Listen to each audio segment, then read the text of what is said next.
Hello dear audience, hello, I'm your Xiaoku. These 4 rows of phones in front of me, I'll get straight to the point, are mock-ups of the iPhone 17 series. It's that time of the year again for the annual segment of looking at mock-ups and predicting new models. This is really not a clickbait video. Everyone says, hey, you media people only guess the device name correctly every year. This year, you might even guess the name wrong. So today, let's look into what new stuff Apple is up to this year with these questions in mind. First, what are the versions? This year, the 17 series of dummy models still has 4 versions. Standard Pro, Pro Max, No Plus, here comes the Air. Holding this Air really reminds me of the feeling of trying the Samsung S25 Edge a few days ago. It's really thin. Based on past experience, although the models are very reliable, everything else might be wrong, but the size is basically spot on. Second, is the Air's battery life sufficient? The problem arises here. Being so thin, how large can the battery be? Currently, the leaked information suggests that the iPhone 17 Air's battery capacity might be a mere 2,800 mAh, not to mention the Samsung S25 as their Series S25, the Edge is 3,900 mAh, which is 20% less than the 3,500 mAh of the standard iPhone 16. So personally, I think it shouldn't be that ridiculous. There are even rumors about making a phone case with a battery for the Air.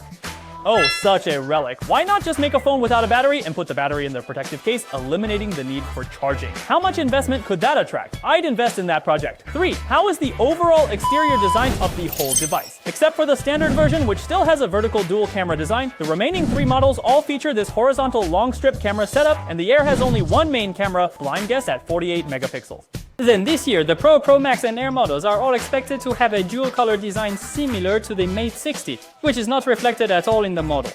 The camera control buttons are still there, and it's quite impressive that they managed to fit them into such a slim and lightweight Air model. Speaking of which, when placed next to the Pro and Pro Max, the screen size of the 17 Air is roughly between the two, and compared to the 17 Pro, it is noticeably taller and slightly wider. This large screen is truly bezel-less.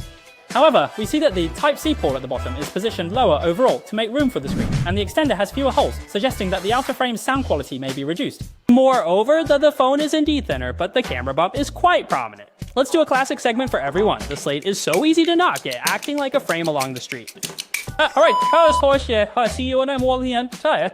There isn't much to say about Pro and Pro Max relatively. The battery cover material on the model is also incorrect. Apart from the changes in the camera codename, the appearance doesn't reveal much. The standard digital version just highlights a routine upgrade, nothing thrilling.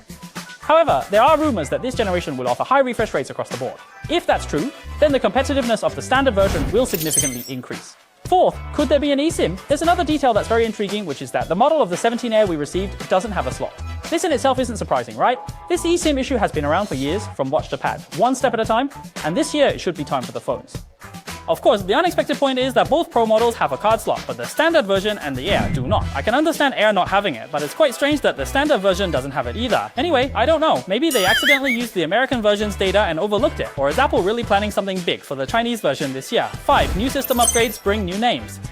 Well, it's almost time for WWDC, and we'll share the new information with everyone as soon as it comes.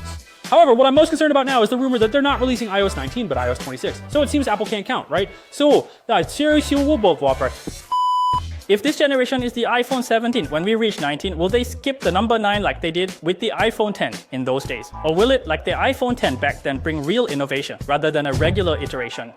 Let's leave these questions for everyone to discuss. Then, what do you value most about a phone at the end of the video?